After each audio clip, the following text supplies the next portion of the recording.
A very good evening and welcome to ANN7 Prime this Sunday evening. My name is Lauren Janae. It's just gone past 6 p.m.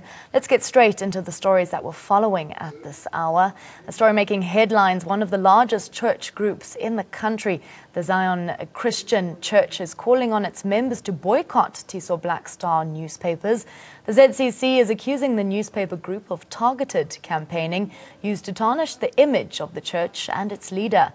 A letter issued to ZCC members says its 16 million members must stop buying the Sunday World, Business Day, Sunday Times and the Sowetan newspapers. The boycott call follows a Sunday World report that ZCC leader Bishop Barnabas Lachanyane is facing arrest for contempt of court. The newspaper says church leaders in Botswana are accusing the bishop of violating an interim order that prevents the church from merging their branches. The ZCC says the story is motivated by commercial reasons for a newspaper experiencing failing sales. The church says that ZCC's head is being deliberately dragged through the mud for malicious reasons. These papers produce one-sided stories aimed at undermining the integrity and reputation of ZCC and its leader. Tiso Black Star's sustained campaign shows prejudice for the church and that they believe the campaign is motivated by commercial concerns. They will use their collective buying power to protest against gutter journalism and urge all members, sympathizers not to buy Sunday World, Sunday Times, Sowetan, Business World and other publications from the Tiso Black Star group. The call has raised concerns over the freedom of press and expression. Some are questioning the newspaper for not doing due diligence before publishing the article. Others question the ban, saying the church should have approached the press ombudsman with their complaint.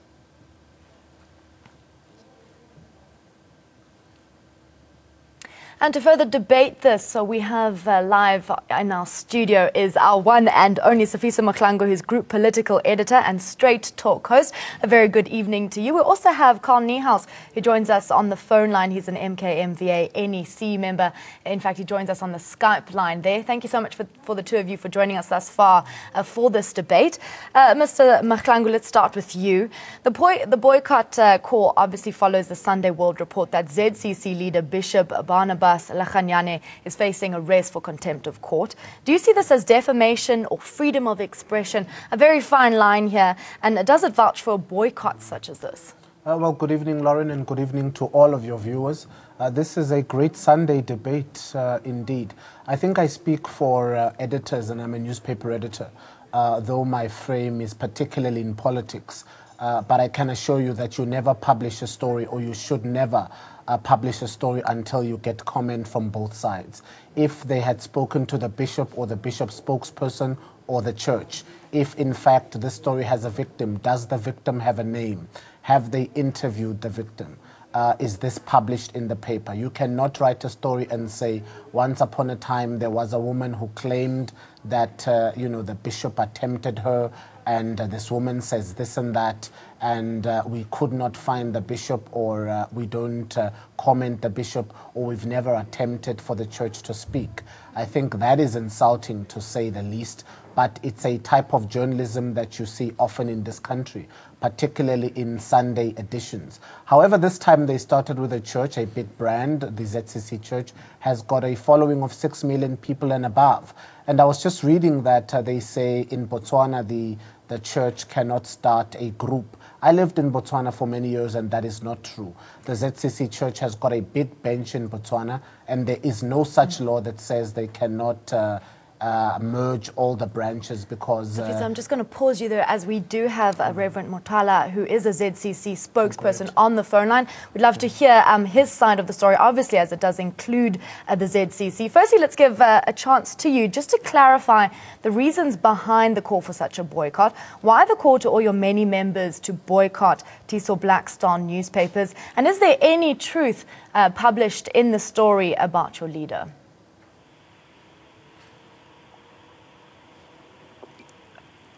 Reverend Motala, are you there? Did you hear? Yeah, thank you. I can hear you now. Say it again. Sure. So first, we just want to give you a chance, as you are a member and spokesman for the ZCC, just to clarify the reasons behind this call for such a boycott. Why the call to many of your members to boycott Tiso Black Star newspapers in particular? Yeah, thank you for that.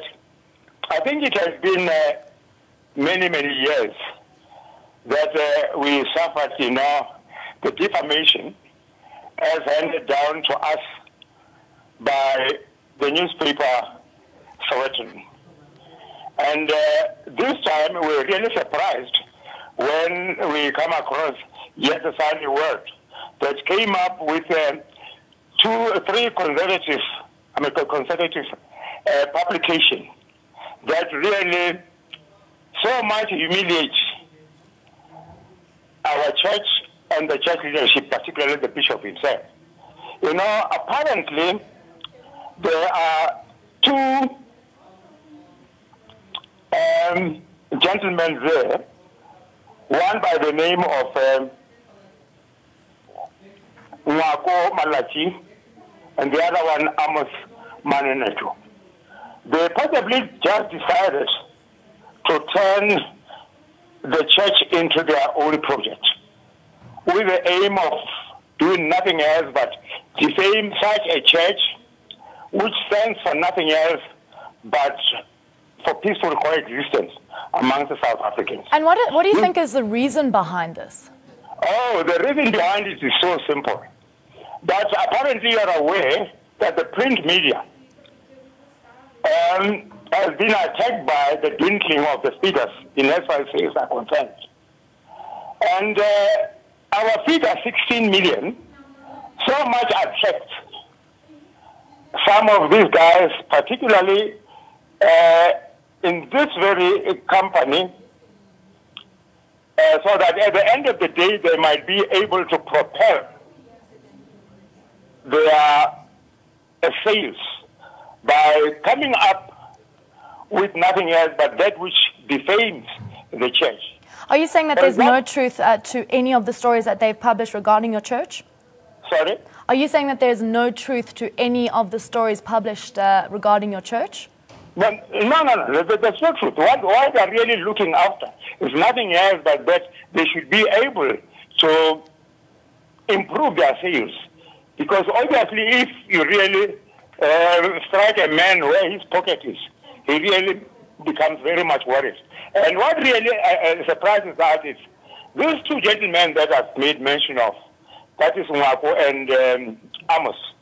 The 3 publications were solely based on lies, in the sense that if you look at the title of the article, outside is big ZCC. And when you go and look to the contents don't agree with the heading there. And really, what really has made the church to decide that they are no more going to buy this is nothing else but to say, gentlemen, this church, more than 100 years old, where a lot of people so much benefited, because when people come into the church, they don't just say we are going there. They have been assisted in many ways with healing, trying to resolve some of the socio-economic problems, and so on. And again, as a church, we cannot allow anybody with malicious actions, as displayed by these 2 gentlemen, to possibly can improve their industry. We are, well, it's very unfortunate that the figures in the newspaper industry are so much affected. But at the end of the day, let them come to us so that we can pray for them, to can possibly let God help them to improve on their sales, but not come up with statements that are unfounded, ill-researched, and they obviously have their own code of conduct and ethics, which I should think everybody, for example, you yourself as a journalist, you are aware that before you can come up with something, you must make sure that you pick up facts, so that your facts are not so ill-found that at the end of the day, they come and disturb the ZCC, and not only the ZCC, the 15 million and the supporters of the church. Reverend, I want to ask you to hold on the phone line as we continue this discussion. We are also joined via Skype by Carl Niehaus, who's an MKMVA NEC member. Mr. Niehaus, where does the MKMVA stand on this issue? Well, I think the issue really here is whether the report was properly researched, whether there was proper investigation, and whether there was an opportunity given to those that are affected by this to respond properly. And as far as I can see, none of that has been done. Now, if this is the case, we must ask ourselves, why does the ZCC as a major church in South Africa get treated like this? It is highly unlikely that some of the other so-called mainstream churches that tend to have far more white members would have been treated like this. So I think we have a serious situation where there's disregard for a major church in South Africa because the group that has published this particular story does not care as much about black people as they care about many others in South Africa. So this is a serious matter. It has to be addressed, and I think the ZCC in its response is doing what is reasonable, and that is to say to its members, if we get treated with disrespect, let us respond by calling on you to use our purchasing power, which is also a democratic right, and not to buy the product that you produce because you've not respected us. That is perfectly reasonable. Let's turn now to a new guest on our panel this evening, William Bird, who's a director for Media Monitoring Africa, who joins us on the phone line. A very good evening to you. Thank you so much for your time here on ANN7 Prime. Coming from Media Monitoring Africa, which acts as a watchdog to promote ethical and fair journalism that supports human rights, how do you see this call to boycott this newspaper group? Well, I think it's a bit unfortunate, actually. Sadly, I've just caught your previous guest. And as much as people have a right to decide on what they should or shouldn't buy, I think that when you've got an entity as serious as the ZCC, with the following that they have, to be making that kind of call when it's not clear from the press release that they've taken this, that they've sought redress from the Press Council, and things haven't been resolved, to sort of just go to that step seems to be a bit extreme on an initial glance. And now, obviously, there is a fine line between defamation and freedom of expression. Perhaps you could explain where this specific scenario fits in. Well, I'm not sure that there is that fine line between defamation and freedom of expression. I mean, clearly, the one is something that seeks to unfairly and without merit or basis, in fact, to call into account someone's personal habits or their traits or their respectability. And the other is about, if you're talking about journalism, it's going about and reporting on things that are in the public interest. But then where does this specific scenario fit? Where does this article produced by the Sunday Times, where does this fit? Is this defamation or is this freedom of expression?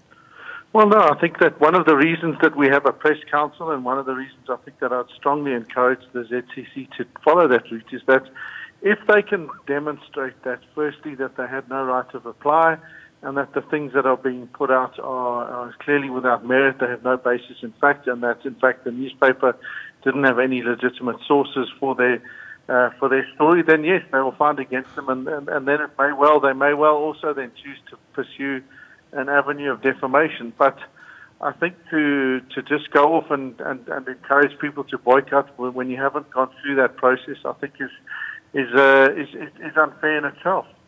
Let's turn now to Reverend Motala, who is the ZCC spokesperson. Listening to what Mr. Bird had to say, why call for a boycott rather than taking the newspaper group to, say, the press ombudsman? Yeah, let me put it this way, that we as ZCC, we to state categorically that the ZCC subscribes to the principle of press freedom and freedom of expression. And we are aware that we've got the press ombudsman. But there's a long way where we come from with this company.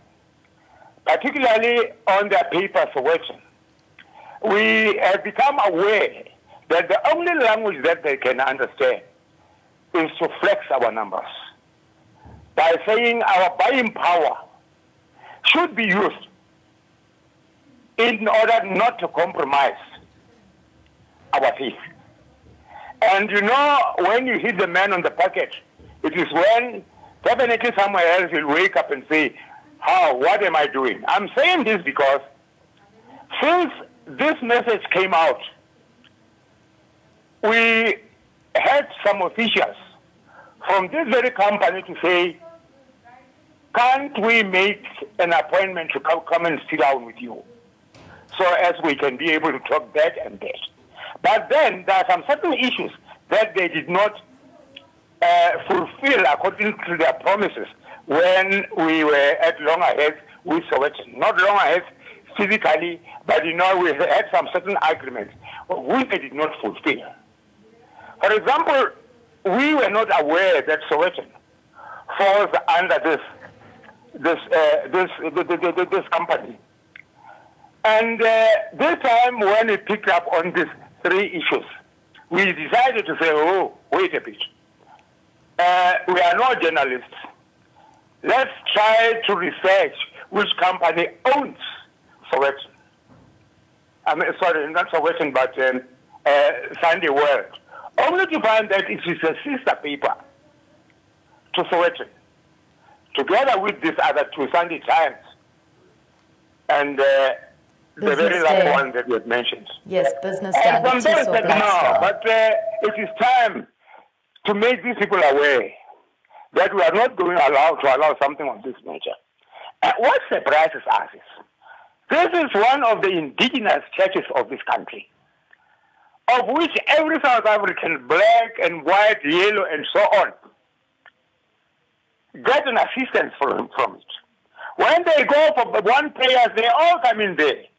When they want to pray for, the elections, they all get there. You remember some years back, immediately after the new dispensation, they came to the bishop and said, please, we are all here as political parties.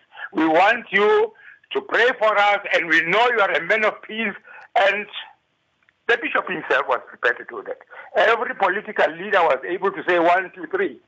You remember there were some times where the political parties went for, bloodshed. The bishop said, oh, gentlemen, come in here. Let's come and pray so that our coming elections should be peaceful. He did that. In other words, we, all of us, whether ZCC or non-ZCC, black, white, yellow, and so on, we are looking up to him. And even including these very companies which we are talking about. And these very two gentlemen who are now trying to destroy this, but I'm telling you, I want to tell you here and now, they'll never, ever shake ZCC. It has been here for more than 100 years. Mind you, it is 2 years older than ANC. And these two institutions, and we want God to put it that way, these two institutions should be here to make sure that our country comes right. And as long as we have them, peace will prevail. And through nobody else but the bishop. Can you tell us if the Tiso Black Star newspaper has responded to this boycott call of your members? Sorry? Can you tell us whether Tiso Black Star newspapers have responded to you and, replied? No, someone else just called to say, man, we are aware, we are from this company. We would like to possibly arrange some appointment with the church authorities, the council itself. I said, we normally don't do it telephonically. Black and white, please write, it is a collective decision. The church will decide. And not only the church, but the members of the church will have to decide somehow or other. Because this really affects them. Let's now turn to Carl Niehaus. The ZCC have responded to these reports saying that these papers produce one-sided stories aimed at undermining the integrity and reputation of the ZCC and its leader being part of an organization and to get a lot of media attention. Do you see this as being true about many of our media houses in South Africa? Well, I can absolutely have sympathy with what is being said, because on the side of the African National Congress, and even more specifically on the side of Umkhonto we Sizwe Military Veterans Association, we had many instances where these newspapers are reporting in an unfair and a biased manner. This biasness is always in some way or another informed by who are the owners of these newspapers, and we know that most of these newspapers are in the hands of white monopoly capital. So that is what informs their reporting.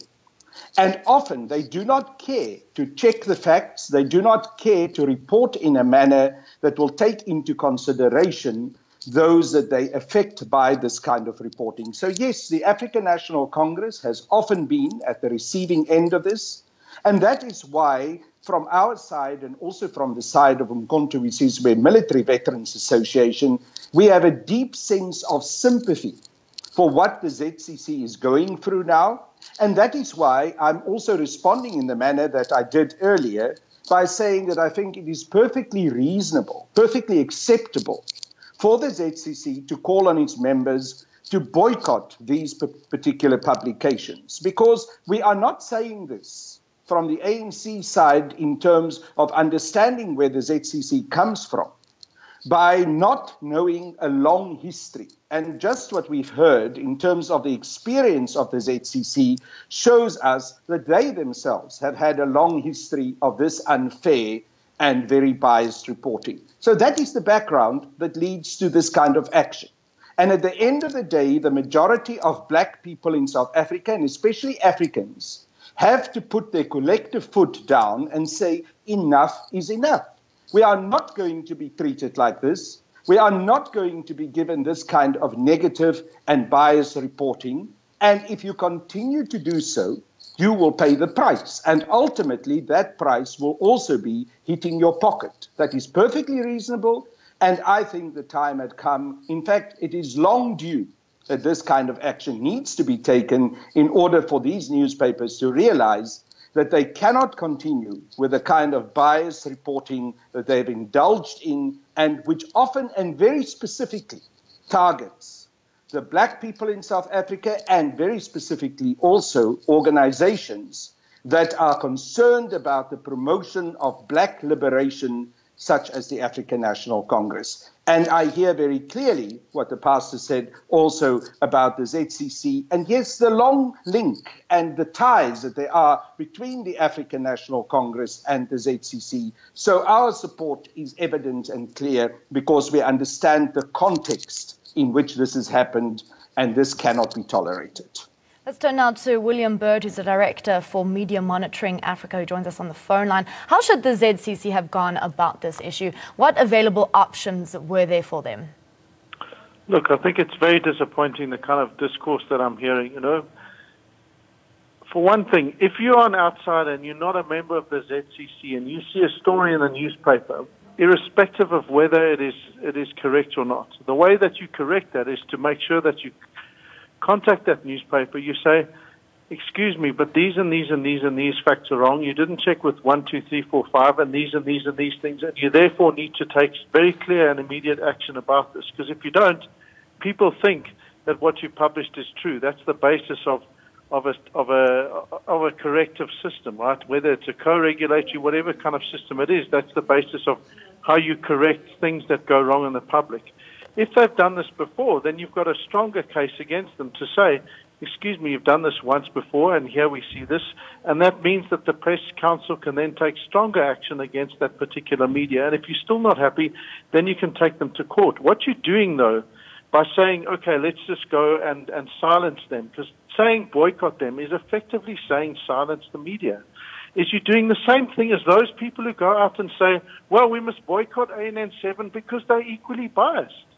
You know, that kind of thing, it's nonsense, man. You need to say, no, excuse us, if you have a complaint where this item you believe on ANN7 is biased, please take it to the Press Council. Submit your complaint to the Broadcast Complaints Commission or to ANN7. Let the internal complaints process deal with it, and deal with it on its merits. The moment you allow this kind of general discourse that says, oh, the media are biased, unfortunately what you're doing is you're undermining your very own media freedom at the same time, because the moment you allow that argument to take root that says, well, it's fine, let's just boycott, then you must then accept that people then who go out and say, well, fine, boycott ANN7 and we must actually take them off the multi-choice bouquet, that is an acceptable response. I don't believe that it is. We need diversity of views and opinions, and the best ways of getting them is to make sure that they're there to be aired. If you believe and you've got a clear case where there's something that has been fundamentally clearly in breach of general journalistic ethics and principles, by all means, submit a complaint to any of the regulatory mechanisms that are there. And if you still don't believe those are enough, by all means, go to court. But to suggest somehow that as a default off-the-bat response, that to say, oh, it's fine, we should just boycott them, is an acceptable thing, I think is fundamentally damaging to media freedom and democracy. Well, thank you for that, Mr. Bird. Sifiso Maklango, lastly from you. As Mr. Bird was saying, we have seen boycotts from, for example, EFF, who called on their members, rather than the press and Bidmans, to boycott ANN7. Briefly, this is a very similar incident. It's not similar in the sense that this publication has gone out and published something that might not be true. I'm interested to know who Mr. Bird represents, or does he also stand in line with the media and the press in this country we define as the press of white monopoly capital? ANN7 did not maliciously attack anyone. We've put the side to the EFF. I continue to invite them on my show. I'm aware that there's continuing invitations for them to come.